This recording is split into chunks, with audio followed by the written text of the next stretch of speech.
Abandoned by Guy de Maupassant.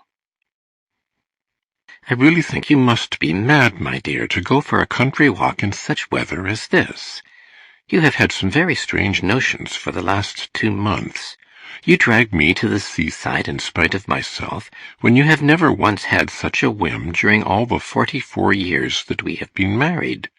You chose Fécamp, which is a very dull town, without consulting me in the matter, and now you are seized with such a rage for walking, you who hardly ever stir out on foot, that you want to take a country walk on the hottest day of the year. Ask d'Apreval to go with you, as he is ready to gratify all your whims. As for me, I am going back to have a nap." Madame de Cadour turned to her old friend and said, "Will you come with me, Monsieur d'Apreval?" He bowed with a smile, and with all the gallantry of former years. "I will go wherever you go," he replied. "Very well, then, go and get a sunstroke," Monsieur de Cadour said, and he went back to the Hôtel des Bains to lie down for an hour or two. As soon as they were alone, the old lady and her old companion set off, and she said to him in a low voice, squeezing his hand, "At last, at last." "You are mad," he said in a whisper. "I assure you that you are mad. Think of the risk you are running. If that man—" She started. "Oh, Henri, do not say 'that man' when you are speaking of him." "Very well," he said abruptly. "If our son guesses anything, if he has any suspicions, he will have you, he will have us both, in his power. You have got on without seeing him for the last 40 years. What is the matter with you today?" They had been going up the long street that leads from the sea to the town, and now they turned to the right to go to Étretat. The white road stretched in front of them under a blaze of brilliant sunshine, so they went on slowly in the burning heat. She had taken her old friend's arm, and was looking straight in front of her, with a fixed and haunted gaze, and at last she said, "And so you have not seen him again either?" "No, never." "Is it possible?" "My dear friend, do not let us begin that discussion again. I have a wife and children, and you have a husband, so we both of us have much to fear from other people's opinion."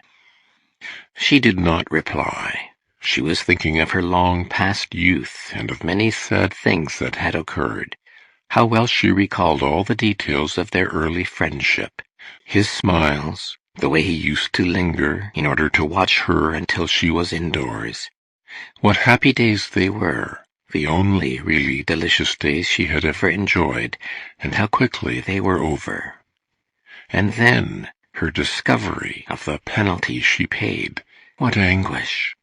Of that journey to the south, that long journey, her sufferings, her constant terror, that secluded life in the small solitary house on the shores of the Mediterranean, at the bottom of a garden, which she did not venture to leave.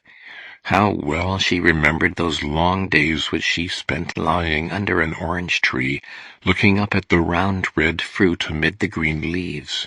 How she used to long to go out as far as the sea, whose fresh breezes came to her over the wall, and whose small waves she could hear lapping on the beach. She dreamed of its immense blue expanse sparkling under the sun, with the white sails of the small vessels and a mountain on the horizon. But she did not dare to go outside the gate. Suppose anybody had recognized her. And those days of waiting, those last days of misery and expectation, the impending suffering, and then that terrible night. What misery she had endured, and what a night it was! How she had groaned and screamed! She could still see the pale face of her lover, who kissed her hand every moment, and the clean-shaven face of the doctor and the nurse's white cap. And what she felt when she heard the child's feeble cries, that wail, that first effort of a human's voice. And the next day, The next day, the only day of her life on which she had seen and kissed her son, for from that time she had never even caught a glimpse of him. And what a long, void existence hers had been since then, with the thought of that child always, always floating before her. She had never seen her son, that little creature that had been part of herself, even once since then. They had taken him from her, carried him away, and had hidden him. All she knew was that he had been brought up by some peasants in Normandy, that he had become a peasant himself, had married well, and that his father, whose name he did not know, had settled a handsome sum of money on him. How often during the last 40 years had she wished to go and see him and to embrace him! She could not imagine to herself that he had grown. She always thought of that small human atom which she had held in her arms and pressed to her bosom for a day. How often she had said to Monsieur d'Apreval, "I cannot bear it any longer. I must go and see him." But he had always stopped her and kept her from going.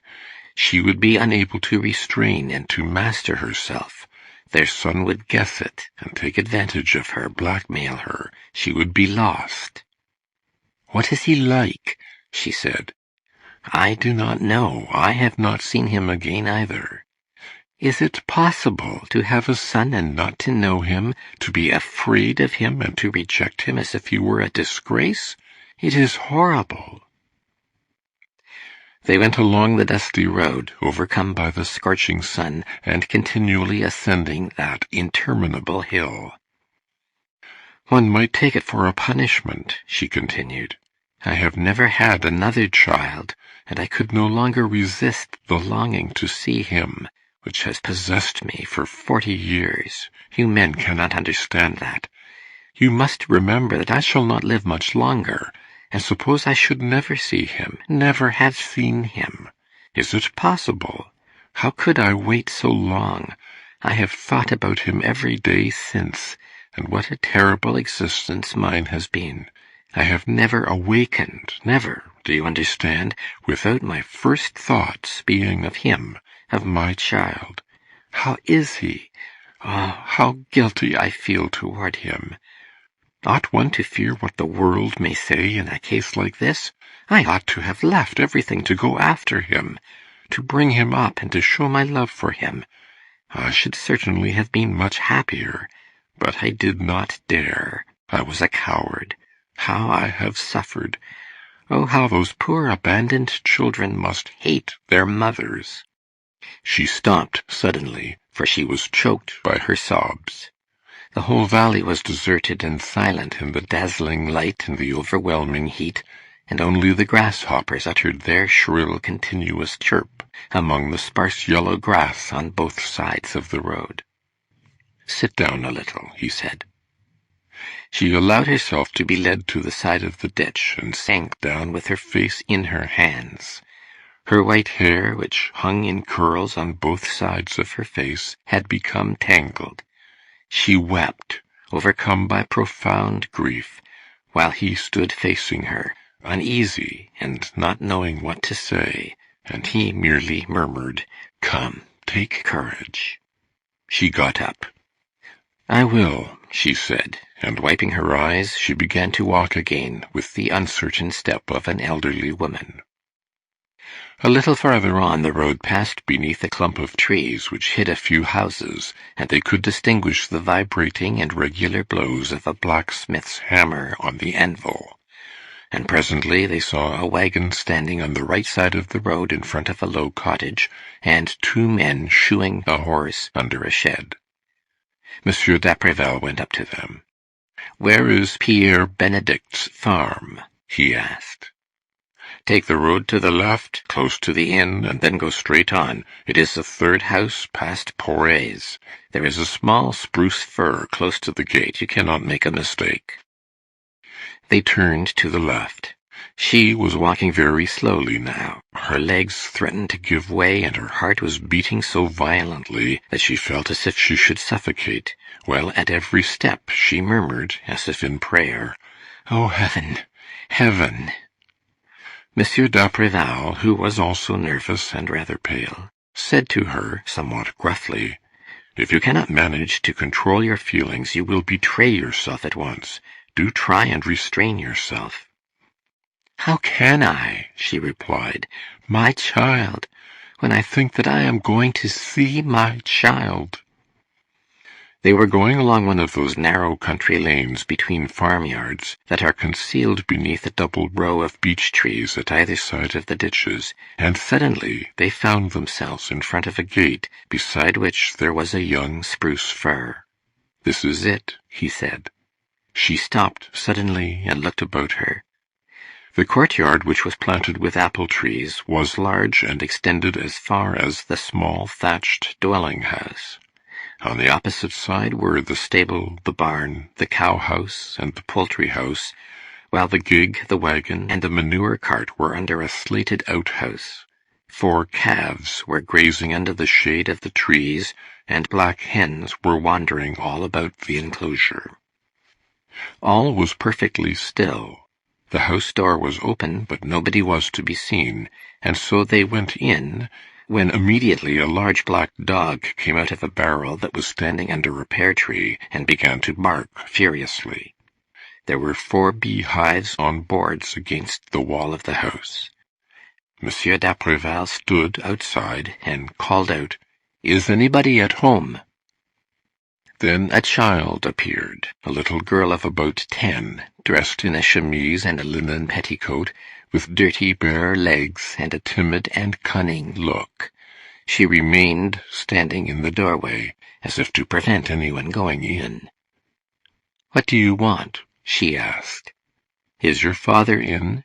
"No." "Where is he?" "I don't know." "And your mother?" "Gone after the cows." "Will she be back soon?" "I don't know." Then suddenly the lady, as if she feared that her companion might force her to return, said quickly, "I shall not go without having seen him."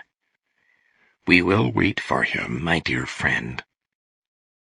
As they turned away, they saw a peasant woman coming toward the house, carrying 2 tin pails which appeared to be heavy and which glistened brightly in the sunlight. She limped with her right leg, and in her brown knitted jacket, that was faded by the sun and washed out by the rain, she looked like a poor, wretched, dirty servant. "Here is mamma," the child said. When she got close to the house, she looked at the strangers angrily and suspiciously, and then she went in as if she had not seen them. She looked old and had a hard, yellow, wrinkled face, one of those wooden faces that country people so often have. Monsieur d'Apreval called her back. "I beg your pardon, madam, but we came in to know whether you could sell us 2 glasses of milk." She was grumbling when she reappeared in the door, after putting down her pails. "I don't sell milk," she replied. "We are very thirsty," he said, "and madame is very tired. Can we not get something to drink?" The peasant woman gave them an uneasy and cunning glance, and then she made up her mind. "As you are here, I will give you some," she said, going into the house, and almost immediately the child came out and brought 2 chairs, which she placed under an apple tree, and then the mother in turn brought out 2 bowls of foaming milk, which she gave to the visitors. She did not return to the house, however, but remained standing near them, as if to watch them, and to find out for what purpose they had come there. "You have come from Fécamp?" she said. "Yes," Monsieur d'Apreval replied. "We are staying at Fécamp for the summer." And then, after a short silence, he continued, "Have you any fowls you could sell us every week?" The woman hesitated for a moment, and then replied, "Yes, I think I have. I suppose you want young ones?" "Yes, of course." "What do you pay for them in the market?" D'Apreval, who had not the least idea, turned to his companion. "What are you paying for poultry in Fécamp, my dear lady?" 4 francs and 4 francs 50 centimes, she said, her eyes full of tears, while the farmer's wife, who was looking at her askance, asked in much surprise, "Is the lady ill, as she is crying?" He did not know what to say, and replied with some hesitation, "No, no, but she lost her watch as we came along, a very handsome watch, and that troubles her. If anybody should find it, please let us know." Mother Benedict did not reply, as she thought it a very equivocal sort of answer, but suddenly she exclaimed, "Oh, here is my husband." She was the only one who had seen him, as she was facing the gate. D'Apreval started, and Madame de Cadour nearly fell as she turned round suddenly on her chair. A man, bent nearly double and out of breath, stood there, 10 yards from them, dragging a cow at the end of a rope. Without taking any notice of the visitors, he said, "Confound it, what a brute!" And he went past them and disappeared in the cow-house. Her tears had dried quickly as she sat there startled, without a word, and with the one thought in her mind that this was her son. And d'Apreval, whom the same thought had struck very unpleasantly, said in an agitated voice, "Is this Monsieur Benedict?" "Who told you his name?" the wife asked, still rather suspiciously. "The blacksmith at the corner of the high road," he replied, and then they were all silent, with their eyes fixed on the door of the cow-house, which formed a sort of black hole in the wall of the building. Nothing could be seen inside, but they heard a vague noise, movements and footsteps, and the sound of hoofs, which were deadened by the straw on the floor, and soon the man reappeared in the door, wiping his forehead, and came toward the house with long, slow strides. He passed the strangers without seeming to notice them, and said to his wife, "Go and draw me a jug of cider. I'm very thirsty." Then he went back into the house, while his wife went into the cellar and left the 2 Parisians alone.